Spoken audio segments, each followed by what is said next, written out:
पाकिस्तान दुनिया भर में आतंकवादियों के लिए एक शरण स्थल के रूप में पहचान बना चुका है।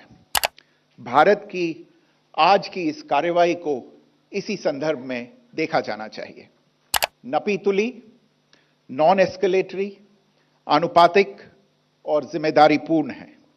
ऑपरेशन सिंदूर 22 अप्रैल को पहलगाम में हुए विभत्स आतंकवादी हमले के शिकार मासूम नागरिकों व उनके परिवारों को न्याय देने के लिए लॉन्च किया गया था। पाकिस्तान स्थित आतंकवादी समूहों के लिए कवर के रूप में टीआरएफ की भूमिका सामने आई थी। हमले का यह तरीका जम्मू और कश्मीर और शेष राष्ट्र दोनों में सांप्रदायिक दंगे भड़काने के उद्देश्य से भी प्रेरित था। टीआरएफ के संदर्भ को हटाने के लिए पाकिस्तान के दबाव पर भी ध्यान दिया जाना चाहिए। अंतर्राष्ट्रीय दबाव के परिणाम स्वरूप वो जीवित पाया गया, इसका सबसे स्पष्ट उदाहरण है।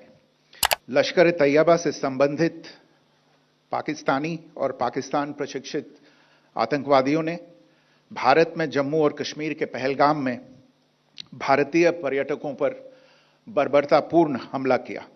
पहलगाम का हमला अत्यधिक बर्बरतापूर्ण था, जिसमें वहां मौजूद लोगों को करीब से और उनके परिवारों के सामने सिर पर गोली मारी गई।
नमस्कार। इस ब्रीफिंग में शामिल होने के लिए आप सभी का धन्यवाद। जैसा कि आप सभी जानते हैं, 22 अप्रैल 2025 को लश्कर तैयबा से संबंधित पाकिस्तानी और पाकिस्तान प्रशिक्षित आतंकवादियों ने भारत में जम्मू और कश्मीर के पहलगाम में भारतीय पर्यटकों पर बर्बरतापूर्ण हमला किया।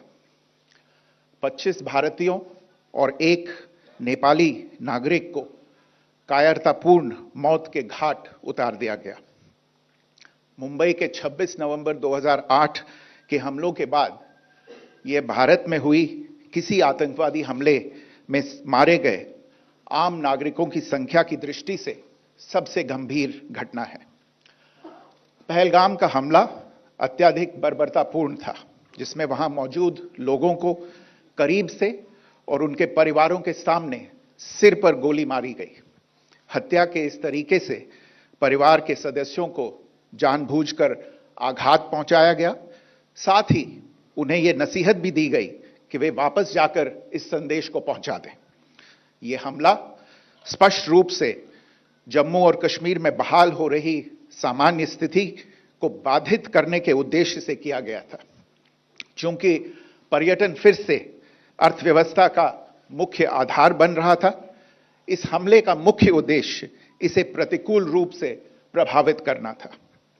पिछले वर्ष आप सभी जानते हैं 2.25 करोड़ से अधिक पर्यटक कश्मीर आए थे। इस हमले का मुख्य उद्देश्य इसलिए संभवतः यह था कि इस संघ राज्य क्षेत्र में विकास और प्रगति को नुकसान पहुंचाकर इसे पिछड़ा बनाए रखा जाए और पाकिस्तान से लगातार होने वाले सीमा पार आतंकवाद के लिए उपजाऊ जमीन बनाने में सहायता की जाए। हमले का यह तरीका जम्मू और कश्मीर और शेष राष्ट्र दोनों में सांप्रदायिक दंगे भड़काने के उद्देश्य से भी प्रेरित था। इसका श्रेय सरकार और भारत के सभी नागरिकों को दिया जाना चाहिए कि इन प्रयासों को विफल कर दिया गया।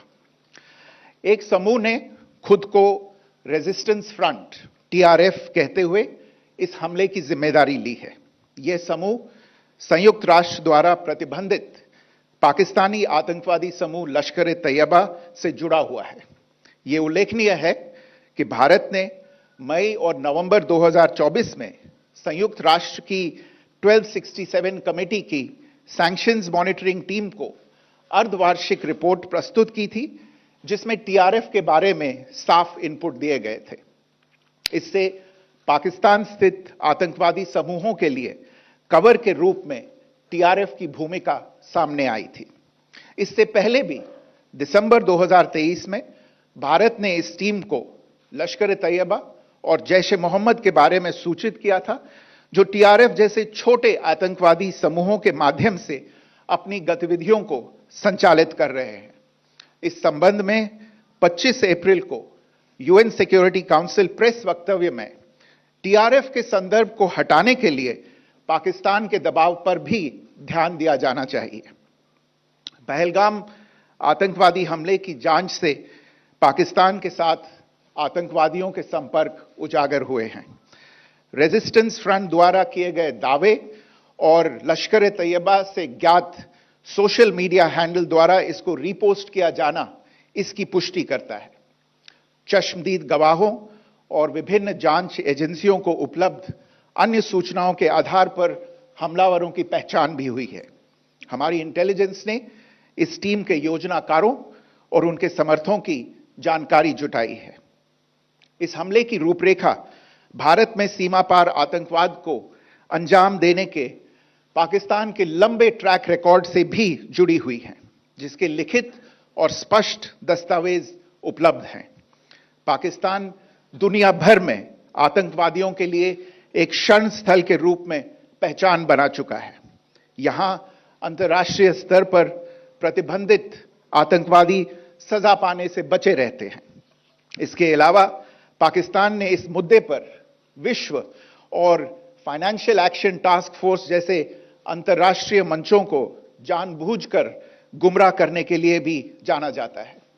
साजिद मीर का मामला, जिसमें इस आतंकवादी को पाकिस्तान ने मृत घोषित कर दिया था और फिर अंतर्राष्ट्रीय दबाव के परिणाम स्वरूप वो जीवित पाया गया, इसका सबसे स्पष्ट उदाहरण है। यह स्वाभाविक है कि पहलगाम में हुए इस हमले से जम्मू और कश्मीर के साथ साथ भारत के अन्य भागों में भी आक्रोश देखा गया। हमलों के बाद भारत सरकार ने स्वाभाविक रूप से पाकिस्तान के साथ संबंधों को लेकर कुछ कदम उठाए। आप सभी उन निर्णयों से अवगत हैं जिसकी घोषणा 23 अप्रैल को की गई थी। तथापि यह आवश्यक समझा गया कि 22 अप्रैल के हमले के अपराधियों और उनके योजनाकारों को न्याय के कटघरे में लाया जाए। हमलों के एक पखवाड़े के बाद भी पाकिस्तान द्वारा अपने क्षेत्र या अपने नियंत्रण वाले क्षेत्रों में आतंकवादियों की इंफ्रास्ट्रक्चर के विरुद्ध कार्रवाई करने के लिए कोई स्पष्ट कदम नहीं उठाया गया है। उल्टे वो इनकार करने और आरोप लगाने में ही लिप्त रहा है। पाकिस्तान आधारित आतंकवादी मॉड्यूल्स पर हमारी खुफिया निगरानी ने संकेत दिया है कि भारत के विरुद्ध आगे भी हमले हो सकते हैं। अतः इनको रोकना और इनसे निपटना दोनों को बेहद आवश्यक समझा गया। आज सुबह, जैसा कि आपको ज्ञात होगा, भारत ने इस तरह के सीमा पार हमलों का जवाब देने और उन्हें रोकने तथा उनका प्रतिरोध करने के अपने अधिकार का प्रयोग किया है। यह कार्यवाही नपीतुली, नॉन एस्केलेटरी, आनुपातिक और जिम्मेदारीपूर्ण है। यह आतंकवाद की इंफ्रास्ट्रक्चर को समाप्त करने और भारत में भेजे जाने वाले संभावित आतंकवादियों को अक्षम बनाने पर केंद्रित है। आपको यह भी स्मरण होगा कि 25 अप्रैल 2025 को संयुक्त राष्ट्र सुरक्षा परिषद ने पहलगाम आतंकवादी हमले पर एक प्रेस वक्तव्य जारी किया था, जिसमें आतंकवाद के इस निंदनीय कार्य के अपराधियों, आयोजकों, फाइनेंसरों और प्रायोजकों को जवाबदेह ठहराने और उन्हें न्याय के दायरे में लाने की आवश्यकता पर जोर दिया गया था। भारत की आज की इस कार्रवाई को इसी संदर्भ में देखा जाना चाहिए।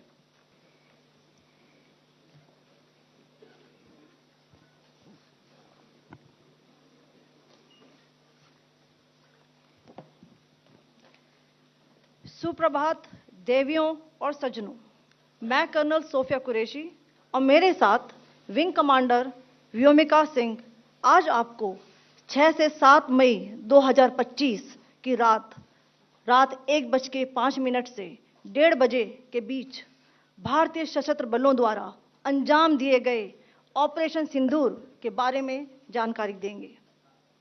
ऑपरेशन सिंदूर 22 अप्रैल को पहलगाम में हुए विभत्स आतंकवादी हमले के शिकार मासूम नागरिकों व उनके परिवारों को न्याय देने के लिए लॉन्च किया गया था। इस कार्रवाई में 9 टेररिस्ट कैंप्स को टारगेट किया गया और पूरी तरह से इसे बर्बाद किया गया। पाकिस्तान में पिछले 3 दशकों से टेरर इंफ्रास्ट्रक्चर का निर्माण हो रहा है।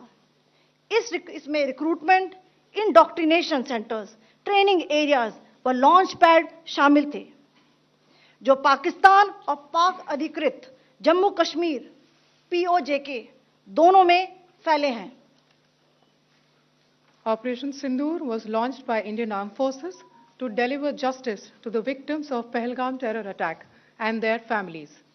9 terrorist camps were targeted and successfully destroyed. Over the last 3 decades, Pakistan has systematically built terror infrastructure. It is a complex web of recruitment and indoctrination centers, training areas for initial and refresher courses, and launch pads for handlers. These camps are located both in Pakistan as well as Pakistan-occupied Jammu and Kashmir areas. Some of the well-known training camps are located, as you can see on the screen. They are distributed from Savai Nala in the north, counting to approximately 21, ending at Bhagalpur to the south. इन लक्ष्यों का चयन विश्वसनीय intelligence सूचनाओं के आधार पर हुआ, ताकि आतंक गतिविधियों की रीढ़ तोड़ी जा सके, और यह खास ध्यान दिया गया कि निर्दोष नागरिकों और सिविलियन इंस्टॉलेशन को नुकसान न पहुंचे। The selection of these targets for Operation Sindoor was based on credible intelligence inputs and role of these facilities in perpetrating the terror activities. The locations were so selected to avoid damage to civilian infrastructures and loss of any civilian lives. This was done with due diligence, and the camps selected for targeting and their engagement will now be shown to you one by one. POJK के target मैं आपको बताना चाहूंगी। सबसे पहले सवाई नाला camp Muzaffarabad, जो कि POJK के लाइन ऑफ कंट्रोल से 30 किलोमीटर दूर है। यह एक लश्कर तौयबा का ट्रेनिंग सेंटर था। 20 अक्टूबर 2024 सोनमर्ग, 24 अक्टूबर 24 गुलमर्ग, 22 अप्रैल 2025 पहलगाम, इन हमलों के आतंकियों ने यहीं से प्रशिक्षण लिया था। सैयदना बिलाल कैंप मुजफ्फराबाद, यह एक जैश ए मोहम्मद का स्टेजिंग एरिया है। यह हथियार, विस्फोटक और जंगल सर्वाइवल ट्रेनिंग का केंद्र भी था। गुलपुर कैंप कोटली, यह LOC से 30 किलोमीटर दूर था। लश्कर तोयबा का बेस था जो रजौरी पुंछ में सक्रिय था। 20 अप्रैल 2023 को पुंछ में और 9 जून 2024 को तीर्थ यात्रियों के बस हमले में यहीं से आतंकी को ट्रेन किया गया था।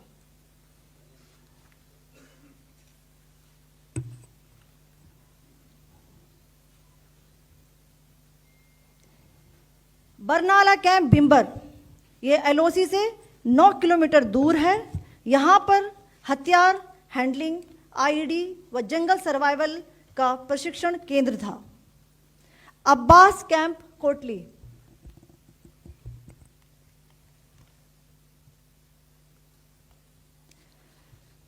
यह एलओसी से 13 किलोमीटर दूर है। लश्कर तोयबा का फिदाइन यहाँ तैयार होता था। इसकी कैपेसिटी 15 टेररिस्ट को ट्रेन करने की थी।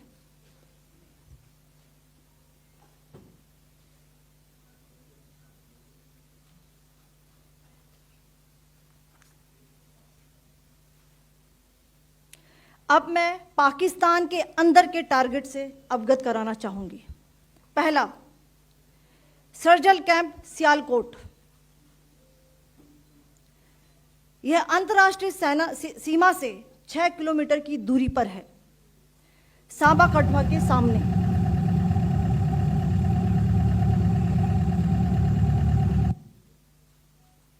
मार्च 2025 में जम्मू एंड कश्मीर पुलिस के 4 जवानों को की जो हत्या की गई थी, उन आतंकवादियों को इसी जगह पर ट्रेन किया गया था। दूसरा, महमूना जाया कैंप सियालकोट। यह 18 से 12 किलोमीटर आईबी से दूर था।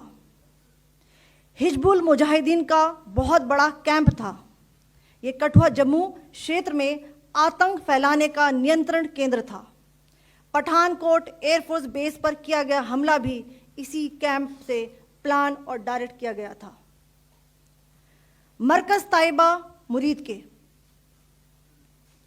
यह आईबी से 18 से 25 किलोमीटर दूरी पर है। 2008 के मुंबई हमले के आतंकी भी यहीं से प्रशिक्षित हुए थे। अजमल कसब व डेविड हेडली भी यहां ट्रेन हुए थे।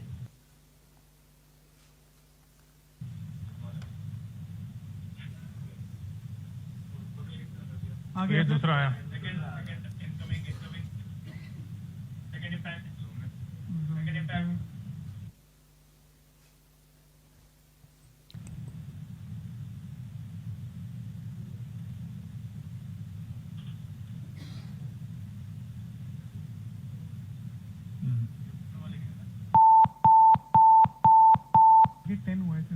टारगेट 10 हुआ, एंक्लोजर सेम ही है। 7 it is hit the target. हाँ हाँ।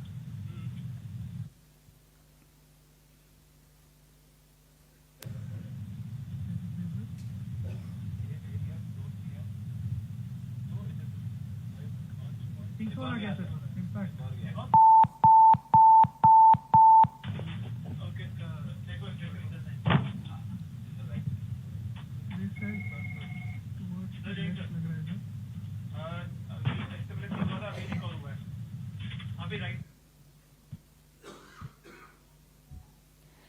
मरकज सुभान अल्लाह भावलपुर, यह इंटरनेशनल बाउंड्री से 100 किलोमीटर दूर है।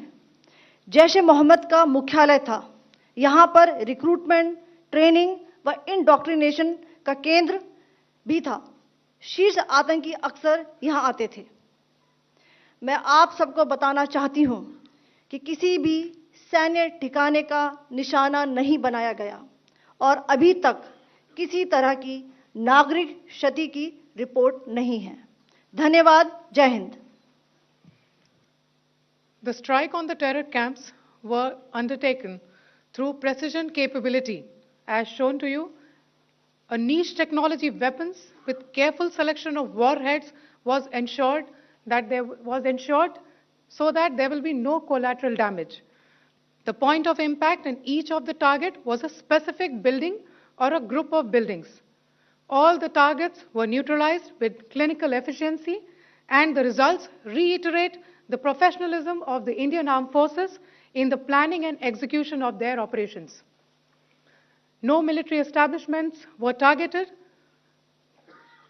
India has demonstrated considerable restraint in its response.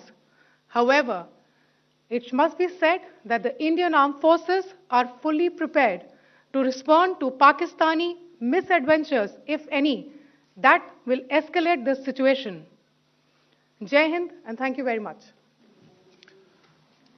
Ladies and gentlemen, friends in the media, I ask your indulgence today in view of the fact that this is still an evolving situation. We will therefore not be able to take questions and answers today, but we will come back for more updates and more briefings shortly. Thank you all very much for joining us this morning. Thank you. Jai Hind.